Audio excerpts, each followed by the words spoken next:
সবসময় একই রকম বিরিয়ানি ট্রাই না করে আমরা আজকে একটু নতুনভাবে বিরিয়ানি ট্রাই করব। সেটা হচ্ছে দম বিরিয়ানি।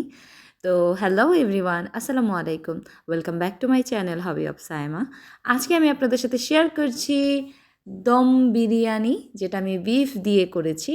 তো তার জন্য যা যা আমার লাগছে, প্রথমে আমি নিয়েছি কাজু, তারপরে হচ্ছে আলমন্ড আর হচ্ছে কিশমিশ। এটাকে আমি 10-15 পিস করে নিয়েছি। তারপর টক দই নিয়েছি এবং সাথেই নিয়ে নিচ্ছি এখন গুঁড়ো মশলাগুলোকে। আমি ধনিয়া গুঁড়া, মরিচের গুঁড়া, জিরা গুঁড়া, তারপরে হচ্ছে গরম মশলা গুঁড়ো সবগুলো একসাথে মিক্স করে একটু পানি দিয়ে একটা পেস্ট তৈরি করে নিচ্ছি। এবার এর উপর দিয়ে দিচ্ছি আমি 2 টেবিল চামচ পরিমাণ আদা এবং রসুন বাটা। এবার একটা কাপের মধ্যে নিয়েছি লিকুইড দুধ। এর মধ্যে আমি দিয়ে দিয়েছি 2 চা চামচ কেওড়া জল এবং হাফ চা চামচ পরিমাণ জর্দা কালার। এখানে ফুড কালারটা অ্যাভয়েড করতে পারেন আপনারা চাইলে। এবং দিয়ে দিয়েছি অনেকটা পরিমাণ জাফরান। তারপর দিয়েছি 3 চা চামচ পরিমাণ ঘি। এবার একটা ব্লেন্ডার জারের মধ্যে টক দই এবং বাদামগুলোকে নিয়ে সুন্দরভাবে ব্লেন্ড করে নিব। একটা স্মুথ পেস্ট তৈরি করে নিয়েছি। এবার নিয়েছি অনেকগুলো আলু। এটা অপশনাল, আলু না দিলেও হবে, কিন্তু বিরিয়ানির আসল টেস্টটাই কিন্তু আলু। মানে যে কোনো মানুষ, আমি বিশেষ করে মানে বিরিয়ানি খেতে গেলেই আলু খুঁজবো সবার আগে। সামান্য কিছুটা ফুড কালার এবং লবণ দিয়ে ওটাকে সিদ্ধ বসিয়েছি যেন একটু নরম হয়ে আসে। তারপর প্যানের মধ্যে দিয়ে দিয়েছি হাফ কাপ পরিমাণ তেল এবং দিয়েছি এর মধ্যে আমি প্রায় 1.5 কাপ পরিমাণ পেঁয়াজ।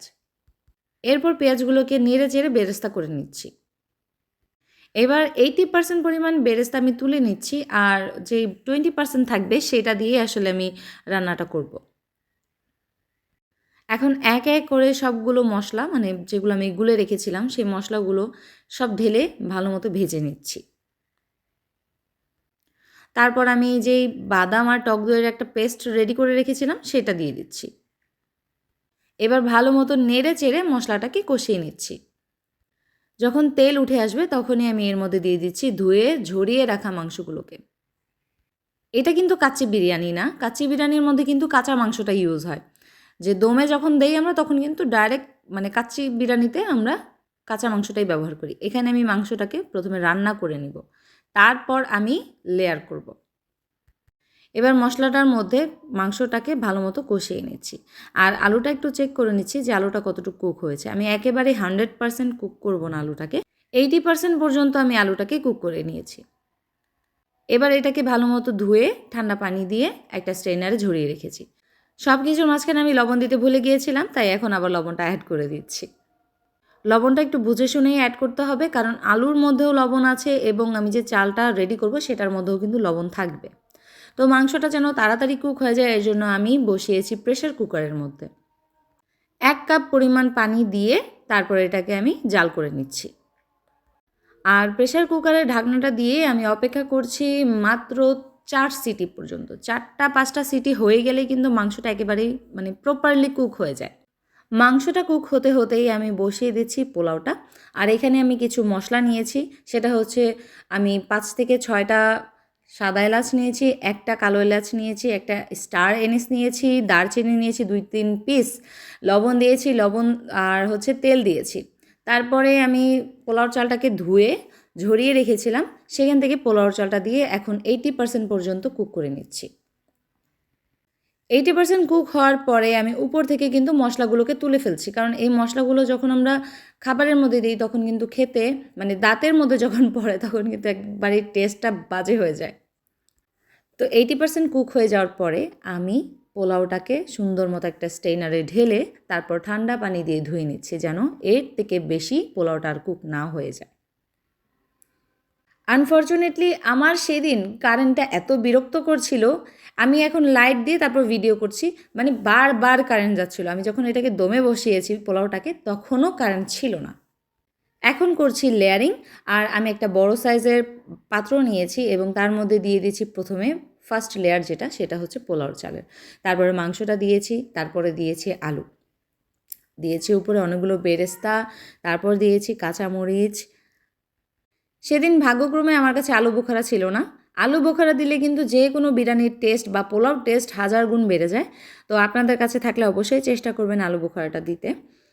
তারপরে এখানে কিন্তু লেয়ারে অনেক কিছু দেওয়া যায়, ধরেন আপনার কনডেন্স মিল্ক দেওয়া যায়, তারপরে হচ্ছে বাদাম কিশমিশ এগুলো কিন্তু আস্তে আস্তেই দেওয়া যায়। তো আমি সেই রকম কিছুই দিইনি, আমি একেবারে সিম্পল রাখতে চেষ্টা করেছি বিরিয়ানিটাকে। তো ওই একইভাবে আমি সবগুলো লেয়ার কমপ্লিট করে নিচ্ছি।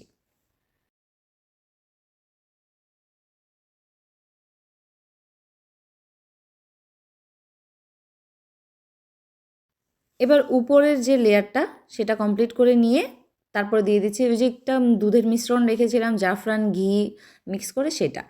আর এইটা আমি এখানে একটা মিস্টেক করেছি, সেটা হচ্ছে যে আমি যে ঝোলটা মানে গ্রেভিটা মাংসর সেটা আমি উপরে দিয়ে দিয়েছি, যার কারণে দেখতে কিন্তু কেমন এলোমেলো লাগছে। এটা ভিতরে দিলে আরও বেশি ভালো হতো। উপরে অনেকগুলো বেরেস্তা দিয়ে কাঁচামরিচ দিয়ে তারপর এটাকে দমে বসিয়ে দিব। এখন একটা ঢাকনা দিয়ে ঢেকে তারপর আটা গুলিয়ে রেখেছি, সেই আটাটা এমনভাবে গুলাতে হবে যেন একেবারে একটা মানে আঠালো ডো হয়, যেন ভালো মতো লেগে থাকে ঢাকনার গায়ে। তো ভালো মতো আমি ঢাকনাটাকে চারপাশ থেকে সিল করে নিচ্ছি আটাটা দিয়ে। উপরের ছিদ্রটাও বন্ধ করে দিচ্ছি। চুলায় বসিয়ে হাই হিটে জাল করে নিচ্ছি 10 মিনিট। ঘড়ি ধরে পাক্কা 10 মিনিট আমি জাল করে নিয়েছি। তারপর একটা তাওয়া বসিয়েছি এবং তাওয়ার মধ্যে বসিয়ে চুলার ফ্লেমটাকে একেবারে লো করে দিয়েছি এবং আমি জাল করেছি বিরিয়ানিটাকে প্রায় 40 মিনিটের মতো। 40 মিনিট পর আমি ঢাকনাটা তুলে নিচ্ছি।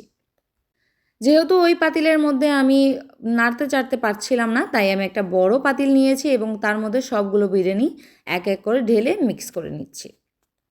স্মেলটার ব্যাপারে যদি বলি, জাফরান, দুধ, ঘি, কেওড়া জল সব কিছুর কারণে না এত সুন্দর একটা স্মেল বেরোচ্ছিল। এখন এই যে পাত্রটা দেখিয়ে দিচ্ছি, তাওয়া বসানোর কারণে কিন্তু পাত্রটা কোনোভাবেই নিচ থেকে পোড়া লাগেনি। এখন একটু মাংসটাকে চেক করে নিচ্ছি যে ঠিকঠাক গলেছে কিনা। তো এই হচ্ছে আমার আজকের ভিডিও। আশা করি আপনাদের সকলের কাছে ভালো লাগবে। যদি ভালো লাগে অবশ্যই আমার ভিডিওতে একটি লাইক এবং কমেন্ট করবেন। আর যদি সম্ভব হয় তাহলে প্লিজ আমার চ্যানেলটিকে সাবস্ক্রাইব করে আমার পাশেই থাকবেন। আজ এই পর্যন্তই, কথা হবে নেক্সট কোনো ভিডিওতে। আল্লাহ হাফেজ। পাশেই আমার জামাইকে দেখেন, সে খাওয়ার জন্য পুরো রেডি।